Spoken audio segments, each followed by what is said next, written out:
Walaupun orang bilang waktu saya mau berangkat, mau pindah kemana? Oh, Planet Bekasi. Nah, identik banget dengan kata-kata Planet Bekasi. Nah, apakah sekarang image itu masih nempel nggak, Bu?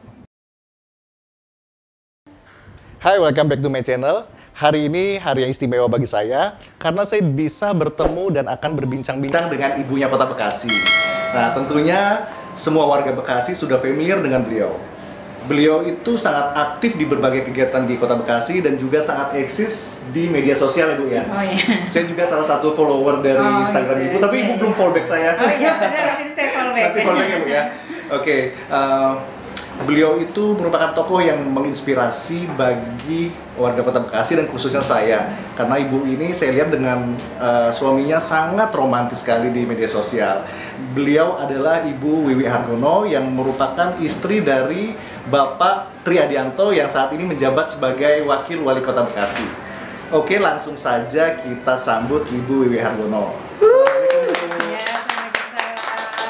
Gimana kabarnya, Bu? Alhamdulillah, Mas Bayu apa Pak Bayu nih saya panggilnya? Mas aja. Mas aja, ya. Karena umurnya jauh di bawah saya sekali. Ya, saya sebaya sama mungkin seperti anak ibu ya. Iya. Bu, mulai aja ya. Saya juga sebenarnya bingung nih mau nanya apa. Agak grogi juga nih ngomong sama ibu pejabat. Waduh. Aktivitas ibu di masa pandemi ini apa aja, Bu? Kalau saya diawali waktu masa pandemi ya. Begitu saya baru masuk kuliah, karena saya adalah mahasiswi pasca sarjana Universitas Bayangkara, baru 2 kali atau 3 kali masuk, tiba-tiba pandemi gitu ya. Itu sedikit bersyukur, artinya saya tidak terlalu banyak keluar rumah, saya konsentrasi pada studi saya gitu ya. Jadi sekarang lebih banyak pada mengerjakan tugas-tugas sebagai mahasiswi, kemudian mengisi webinar-webinar dan memotivasi banyak pemuda, ibu-ibu ataupun organisasi-organisasi kewarganegaraan yang ada di Kota Bekasi melalui kegiatan-kegiatan webinar. Tapi sekali-sekali saya juga turun ke masyarakat untuk mensosialisasikan tentang gerakan 3M itu kepada masyarakat agar tetap dalam kondisi pandemi ini menjaga kesehatannya gitu ya. Itu konsisten ya, Bu ya, dari bulan Maret ya itu konsisten gerakan 3M. Iya, ya termasuk kegiatan-kegiatan sosial karena banyak juga dampak yang dialami masyarakat kita ya. Jadi ketika kita ada kesempatan dan memang ada bantuan-bantuan dari pihak luar, saya biasanya kalau saya memang tidak kegiatan saya ikut terjun membagikan langsung kepada masyarakat. Bu, kalau wali kota itu kan ada tugasnya itu wakil wali kota dan wali kota kan ada tugasnya tuh jelas. Nah, kalau dari istri dari wakil wali kota itu ada tugas-tugas khusus nggak sih, Bu, dari pemerintah atau apa atau ikut perkumpulan apa gitu?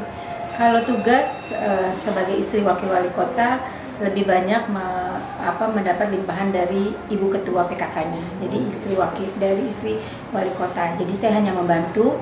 Selebihnya saya lebih banyak bagaimana saya merangkul banyak organisasi kewanitaan agar bisa sejalan dan selaras dengan visi misi Kota Bekasi, membangun jiwa-jiwa wanitanya, membangun daya kreativitasnya yang utama bukan hanya itu, juga bagaimana tetap menjaga keharmonisan di dalam rumah tangganya walaupun tetap eksis di dalam masyarakat. Eksis dalam masyarakat juga termasuk di media sosial ya, Bu ya.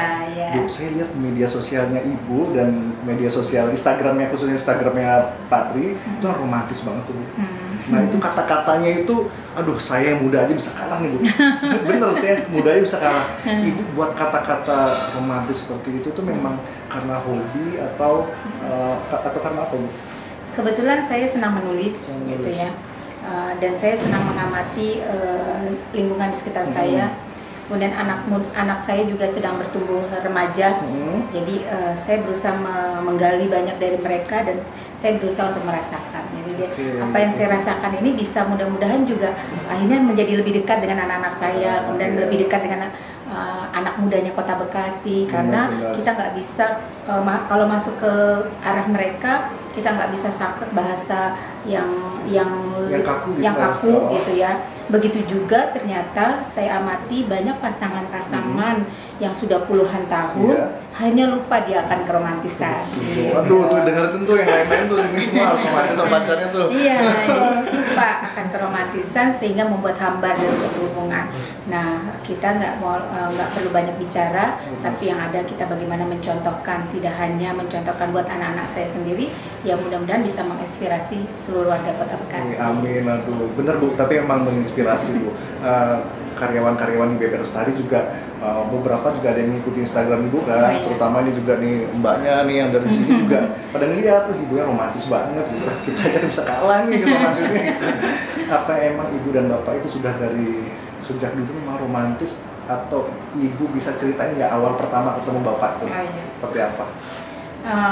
Ketemunya mungkin tuh takdir Allah ya, rezeki jodoh saya gitu. Sebenarnya temunya nggak sengaja. Saya pulang les kelas 3 SMA gitu ya. Bapak sedang mendampingi adik tingkatnya karena Bapak dulu taruna di LLAJ. Kemudian mengikuti saya dan dengan berbagai modusnya laki-laki untuk mendekati ya gitu ya. Saya karena waktu itu mau cuci foto, dulu ada toko Bansun ya untuk cuci foto itu zaman saya dulu di daerah proyek. Kemudian dia hanya bertanya siapa nama saya, di mana sekolah saya dan di mana rumah saya. Saya hanya menjawab nama saya Wiwi, saya sekolah di SMA Tambun gitu ya, di Bonlap. Kemudian rumah saya di Komplek Beterlak. Hanya itu yang dia pegang karena saya cukup agak hati-hati pada laki-laki yang baru saya kenal gitu ya. Tapi kita ketemu di hari Rabu, malam Minggu Bapak datang, dan setelah itu setiap kegiatan dia bisa keluar dari asrama tidak pernah lepas dari rumah saya. Wow, romantis banget. Jeplos dulu. Dan memang banyak kejadian-kejadian romantisme, banyak kejadian-kejadian sedih dan duka bersama gitu. Karena kita juga berjarak cukup lama gitu ya, harus terpisah gitu. Nah, yang saya dengar-dengar dan saya lihat di media sosial, Ibu juga pernah buat film ya, Ibu sebagai produser ya. Apa ini kisah cintanya Ibu dulu atau? Oh bukan. Terus saya belum nonton Ibu, tapi saya pengen nonton. Nanti saya akan bikin nonton bareng. Oke, saya ikut nih. Semua saya ajak. Semua saya ajak. Karena banyak ternyata masyarakat Kota Bekasi yang juga belum tahu. Padahal waktu itu saya melempar banyak tiket gratis untuk menonton. Ini satu bentuk saya apresiasi pada sedikit penderitaan warga Kota Bekasi. Jadi ada, tapi itu di tahun yang lama, tahun 80-an gitu ya, ada warga Kota Bekasi pengidap penyakit lupus, dan itu diangkat menjadi novel oleh Pak Joyo W. Usman dan sempat booming. Nah ini yang menginspirasi saya gitu. Tapi saya tidak bisa masuk ke dalam langsung ke tahun itu karena biaya produksinya mahal. Yang saya angkat adalah dari sisi milenial. Dan sekaligus saya membranding Kota Bekasi. Jadi 80%, 70% lokasi ada di Kota Bekasi. Selebihnya di Bandung, Lembang ya kayak gitu. Karena saya mau mengekspos wisata yang ada di sana gitu ya.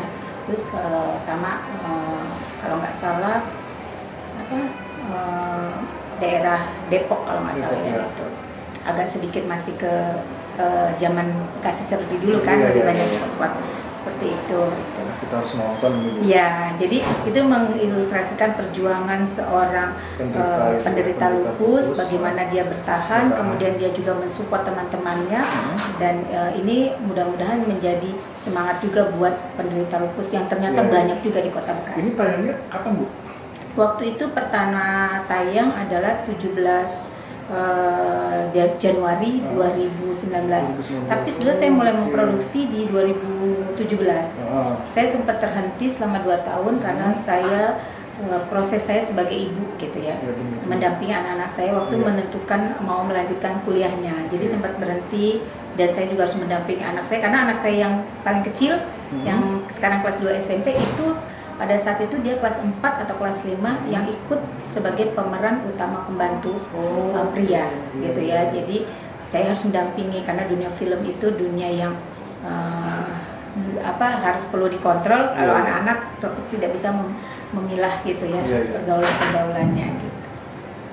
Jadi nanti akan ada nonton bareng lagi.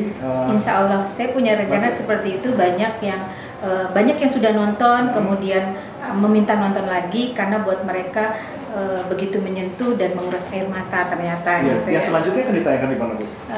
Rencana saya bekerja sama dengan CGV, gitu Oh, ya, CGV, oke. CGV untuk bisa nonton bareng. Oke, Gitu. kita akan nonton nanti. Iya. Nanti kalau udah buat film lagi, tolong bisa jadi artis juga. Nggak bercanda. Boleh. Nanti saya request sama itu apa Tapi tim. cocok kan? Selain film, Ibu juga baru aja kan launching novel, Iya. buat novel kan? Mm-mm. Itu memang sudah dari dulu Ibu mencintai seni juga ya, Bu ya? Sebetulnya saya ada sedikit kisah kenapa saya awalnya mencintai menulis gitu ya. Menulis itu jadi sebagian dari proses saya mengendalikan diri sebetulnya. Saya pernah dulu di satu posisi di mana saya banyak harus berhadapan dengan karyawan. Gitu. Nah, karyawan bermasalah itu rata-rata akan berpengaruh pada kinerja. Iya. Nah, pada saat itu saya tanya, ada seorang mandor bermasalah dengan istrinya. Saya tanya, kenapa bang? Kok selalu begini gitu ya? Saya nanti nggak bisa nih membela lagi. Dia jawab, habis itu saya cerewet. Wah, saya langsung mikir, jangan-jangan saya cerewet nih ya. Jangan-jangan nanti suami saya gitu ya. Ada ketakutan-ketakutan sebagai seorang wanita gitu. Akhirnya saya mencari tahu gimana cara mengatasi kecerewetan. Ternyata dengan menulis. Dengan menulis kita diam dan berpikir. Dari situ saya banyak menulis hal. Saya menulis tentang kehidupan teman saya, kehidupan saya gitu. Nah, dan kemarin kenapa saya meluncurkan novel itu selama ini hanya dalam catatan-catatan kecil saya ingin mengajak seluruh anak muda Kota Bekasi untuk gemar membaca. Karena mengajarkan membaca itu demikian sulit gitu ya, termasuk saya ke anak-anak saya. Betul, ya. Nah, saya harus mencari bacaan-bacaan yang ringan, yang mereka suka. Makanya saya memilih tentang percintaan gitu ya. Satu, mereka pasti saat ini sedang mencari cinta sejatinya. Mudah-mudahan didapat dari orang tua dan orang-orang terdekat yang dalam ini positif.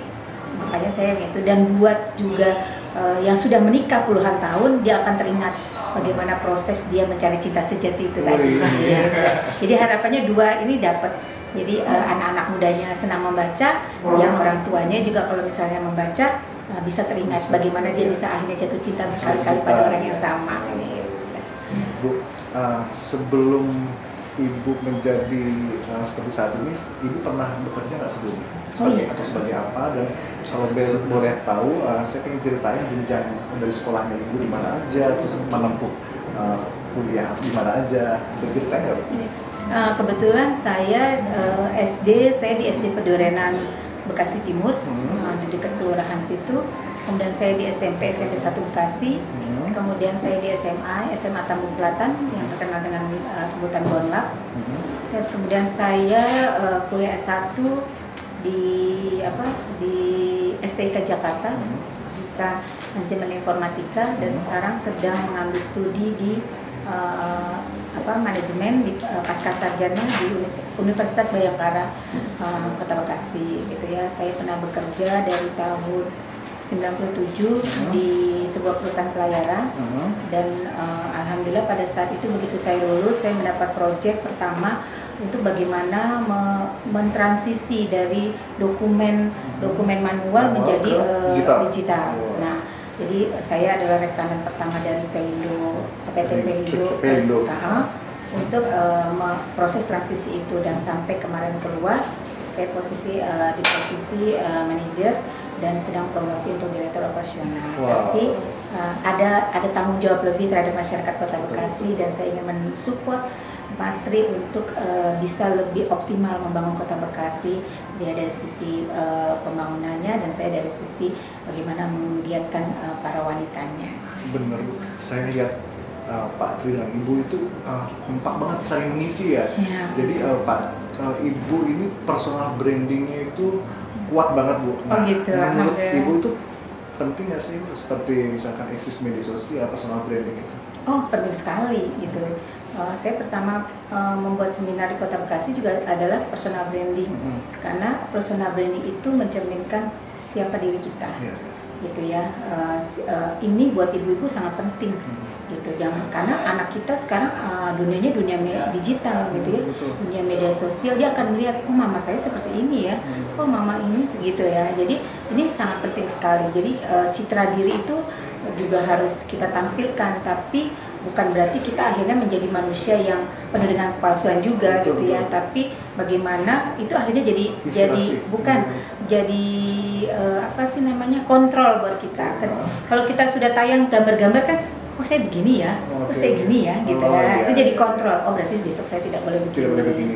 Gitu. Berarti seperti cermin itu ya. Cermin gitu. Jadi branding di media sosial itu sangat penting gitu ya. Apalagi kalau buat tokoh-tokoh juga bagaimana kadang kita tidak perlu banyak bicara, tapi kita mencontohkan dengan orang melihat akhirnya, oh iya saya juga bisa kok seperti ibu ini gitu ya. Bener, inspirasi banget loh Ibu. Biasanya kalau yang eksis itu kan yang ya seperti saya ini yang masih muda-muda gitu. Tapi Ibu, wah luar biasa. Ini ada timnya Ibu ya? Awal saya sendiri. Awal sendiri? Wow. Jadi saya menulis sendiri, saya editing sendiri. Iya. Ibu edit sendiri? Iya, benar. Wow, luar biasa. Jadi begitu saya sudah banyak sudah masuk kuliah gitu ya, udah banyak juga kegiatan yang harus, kemudian harus menyiapkan materi webinar karena saya diminta sebagai pembicara misalnya. Jadi saya harus membuat tim lagi bagaimana membantu saya gitu, tapi tetap konsen berpikir, kemudian apa tulisan-tulisan itu masih dalam pantauan saya. Jadi tulisan lebih banyak saya, mereka hanya membantu mengupload atau misalnya membantu mencari tema-tema yang membantu saya mencari tema-tema yang lebih bagus. Ini kan Ibu eksis banget nih. Tentunya eksisnya itu dalam artian positif dan menginspirasi. Ya kan? Nah, ada nggak tujuan Ibu untuk maju nanti ke kontestasi seperti Bapak? Ini nyelempet dikit tapi nggak apa-apa, tolong dijawab aja. Atau Bapak mungkin nanti selanjutnya, atau tujuannya adalah untuk branding Bapak nih supaya nanti ke pilkada selanjutnya. Kalau saya sekarang lebih mencoba menjalankan tugas dan fungsi saya semaksimal mungkin sebagai istri wakil wali kota Bekasi gitu ya. Nanti biarkan itu mengalir saja, karena saya percaya takdir Allah itu tidak akan tidak pasti yang terbaik buat hambanya.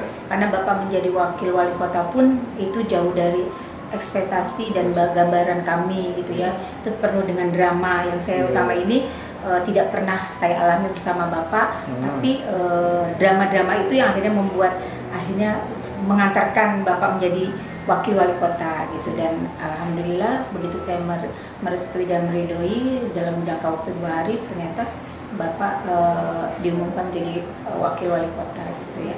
Artinya saya selalu percaya tidak akan tertukar rezeki, tidak akan tertukar namanya takdir.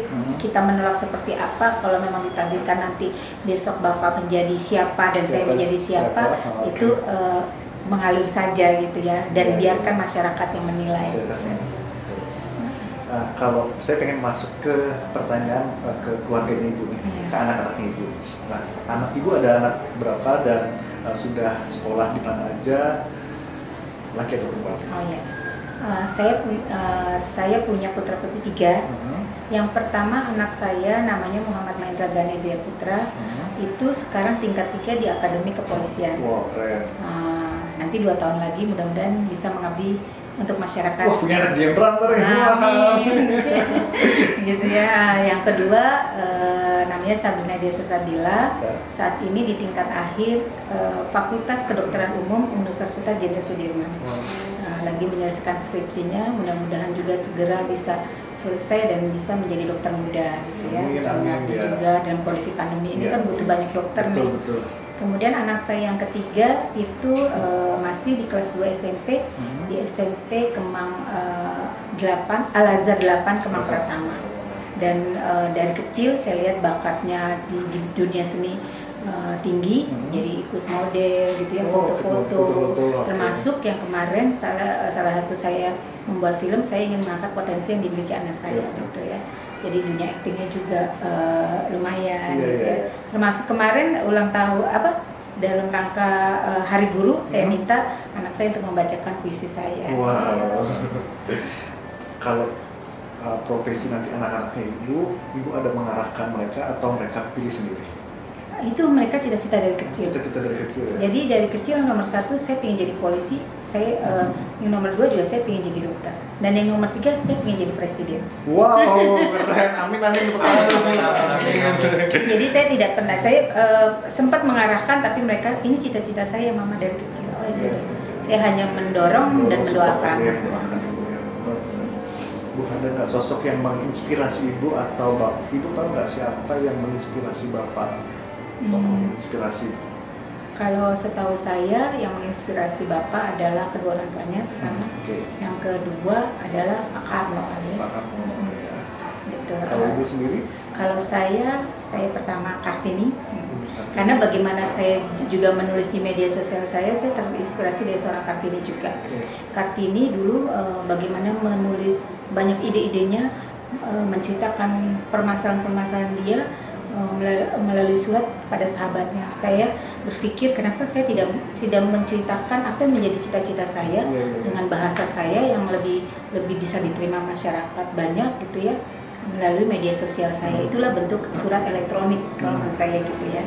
Jadi saya belajar banyak dari Kartini karena beliau sosok yang berani memberontak pada kondisi yang ada, terus namun tetap patuh pada aturan yang berlaku pada saat itu ya. Terus kemudian juga pantang menyerah gitu ya. Terus rela berkorban, dijodohkan, tapi dia juga dengan intelektualnya dia mampu memberikan syarat-syarat tetap akhirnya bisa membuka sekolah pada suaminya, dan banyak hal nilai-nilai positif yang saya dapat dari seorang Kartini gitu ya. Nah kalau yang modernnya saya terinspirasi sama Bu Susi. Lagi ini juga kan ini tenggelamkan gitu ya. Dia sosok pengusaha yang tangguh, pekerja keras, jujur, berani gitu kan. Karena ternyata di tangan seorang wanita, seorang Bu Susi gitu ya, dia lebih berani gitu, lebih berani bicara ini tidak boleh, ini melanggar, ini merugikan masyarakat rakyat Indonesia gitu ya, dibanding apa yang kita dengar sekarang gitu ya. Banyak kejadian-kejadian ternyata setelah ditinggal Bu Susi malah justru yang ditakutkan Bu Susi terjadi. Itu tadi kan saya sudah bertanya tentang kehidupan dan keluarga ibu. Sekarang saya mau geser dikit bertanya tentang Kota Bekasi nih. Menurut ibu apa yang membedakan Bekasi dulu dan sekarang dan saat ini? Kalau Bekasi dulu zaman saya kecil becek, kemudian nggak ada listrik. Jadi saya pindah dari tahun 80 di Kota Bekasi, saya masih ngalamin yang namanya sekolah pakai harus becek pakai kantong plastik, sepatu diikat kantong plastik gitu ya. Masih lampu belum ada gitu, jadi masih sedikit gitu, jadi penerangan jalannya terutama gitu ya, sehingga gelap, menakutkan, dan menurut saya dulu terkenal ada jin buang anak gitu ya. Jin buang anak ke Kota Bekasi gitu ya. Sekarang anak buang jin kayaknya. Tapi sekarang begitu gemerlapnya gitu ya, tidak ada kalaupun ada pojok-pojok yang gelap atau masyarakat segera mengadukan dan segera diambil tindakan oleh pemerintah kotanya. Kemudian branding kotanya juga luar biasa gitu ya, banyak ikon-ikon juga yang menjadi daya tarik untuk datang ke Kota Bekasi. Dan Bekasi menjadi kota wisata belanja menurut saya nomor 2 setelah DKI Jakarta. Nah, saya anggaplah saya ini pendatang, Bu, ya kan? Saya baru tiba di Bekasi itu tahun 2016. Oh, 2016 baru di Bekasi. Makanya saya seneng banget bisa ketemu sama Ibu. Seneng banget ya sebagai warga Bekasi. Kan saya sekarang udah warga Bekasi. Sebelumnya saya di Denpasar. Oh, Denpasar. Ya, saya merantau dan saya sudah betah di sini. Oh iya. Walaupun orang bilang waktu saya mau berangkat, mau pindah kemana? Oh, Planet Bekasi. Identik banget dengan kata-kata Planet Bekasi. Nah, apakah sekarang image itu masih nempel nggak menurut Ibu? Kalau menurut saya segala image negatif maupun positif kita ambil segala sesuatu untuk menjadikan orang melirik Kota Bekasi. Nah, dengan kata bahasa planet gitu kita kita ciptakan saja makhluk-makhluk planet yang kreatif misalnya. Kita akan ciptakan saja kondisi-kondisi planet yang membuat daya tarik sehingga orang tetap datang. Jadi itu sebetulnya saya berterima kasih buat para netizen yang memberikan stigma seperti itu. Buat saya akan lebih mudah untuk membranding sebuah kota dan akhirnya menjadi diingat banyak orang, karena membuat daya ingat orang melekat pada kota Bekasi ini juga perlu trik dan teknik tersendiri. Termasuk saya pada saat saya harus membranding batik kota Bekasi, saya sengaja langsung bikin fashion show ke luar negeri. Jadi orang menengok, oh ternyata Bekasi punya batik ya. Gitu. Ternyata yang namanya planet lain itu punya sesuatu yang juga mendasar dari budayanya gitu. Jadi banyak yang sebetulnya stigma-stigma negatif itu justru menguntungkan buat kota Bekasi sendiri menurut saya. Kalau ciri khas dari kota Bekasi ini apa sih Bu? Misalkan usaha apanya gitu? Kalau yang terkenal kan dari sisi makanan kan kuliner ya, kulinernya itu gabus pucung, dodol, kayak itu makanan tradisional, hampir relatif kita mirip dengan Betawi gitu. Kalau yang mencari ciri khasnya sekarang ada Stadion Bekasi. Terus juga kita sedang membranding beberapa potensi-potensi wisata daerah yang ada di Kota Bekasi untuk menjadi potensi wisata gitu ya. Artinya segala hal yang ada di Kota Bekasi coba diangkat oleh pemerintah di masa kepemimpinan Bang Pepen dan Astri untuk bisa menjadi unggulan gitu. Untuk menjadi unggulan yang mungkin tadinya tidak pernah terbayangkan. Oke Bu, tadi kan kita sudah bahas tentang Bekasi. Saya mau balik sedikit lagi, ada yang kelupaan saya tanyain. Ibu kan sering banget tuh naik sepeda dengan Bapak, ya, buat puisi juga, ya kan. Ibu bisa nggak saya minta tolong untuk bacain puisi buatannya Ibu? Oh iya, boleh. Banyak puisinya, mau yang romantis, kemudian empati pada masyarakat. Mau yang mana? Romantis. Bu, tapi sebelum baca puisi, saya minta puisi nanti di penutup aja. Jadi sebelum ke baca puisi, saya minta Ibu sedikit memberikan doa dan harapan lah kepada warga Bekasi. Harapan saya buat seluruh masyarakat Kota Bekasi, mari kita bangun Kota Bekasi bersama-sama, karena tidak mungkin pemerintah bisa melakukan sendiri tanpa kontribusi dari masyarakatnya, baik anak-anak mudanya, kita yang sudah dewasa, aparatur pemerintahnya, dan stakeholder yang ada di sekitarnya. Kota Bekasi akan menjadi hunian yang nyaman, indah, dan sangat menyenangkan buat seluruh warga masyarakatnya kalau kita semua bisa bergandengan tangan dan jangan lupa bahagia. Bahagia. Tenang aja Bu, kita semua support Kota Bekasi Bu. Saya udah cinta Bekasi. Saya nggak mau balik lagi. Mudah-mudahan di sini terus terang saya happy banget dengan Kota Bekasi. Amin. Bagus. Jadi yang diomongin orang nih tempat yang jauh berasap, ternyata enggak juga. Juga di tempat yang nyaman. Itu meterannya salah. Meterannya salah ya. Tapi nggak apa-apa, itu seperti Ibu bilang tadi, Bekasi itu disebut sebagai planet, tapi malah itu yang bisa dijadikan nilai tambah untuk kita branding ya Bu ya. Iya, betul. Oke. Mungkin itu saja wawancara saya dan ngobrol singkat dengan Ibu Wiwi, dan saya juga minta tolong dong Bu dibuatin janji sama Bapak. Oh siap. Serius loh Bu? Iya serius ya. Amin. Nah sekarang kita mau minta Ibu Wiwi untuk bacain puisinya. Silakan Bu. Karena tadi Mas Bayunya bicara tentang kota, saya ingin dia punya kerinduan pada kota rindu. Ini puisi ini saya buat pada saat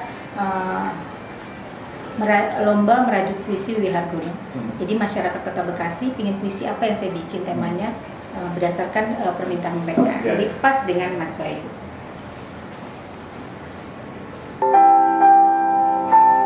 Menunggu di kota rindu. Bagaimana harus kujelaskan? Rasanya terbelenggu rindu dan kenangan. Tidakkah hatimu merasa sendirian? Sejak pergi jauh meninggalkan aku dan kota kerinduan. Hujan yang mengguyur kota aku tinggal. Penuh genangan air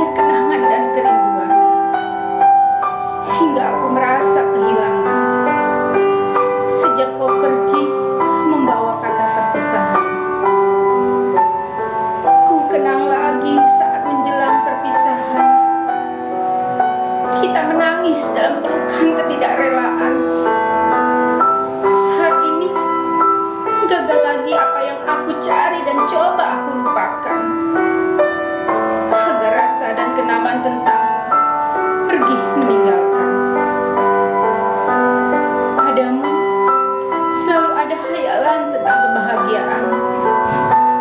Dan padamu selalu ada ketulusan cinta dan harapan.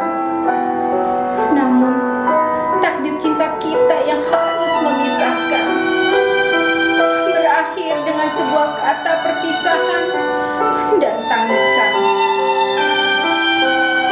Hari sudah berganti, sementara purnama sudah tak bersinar lagi.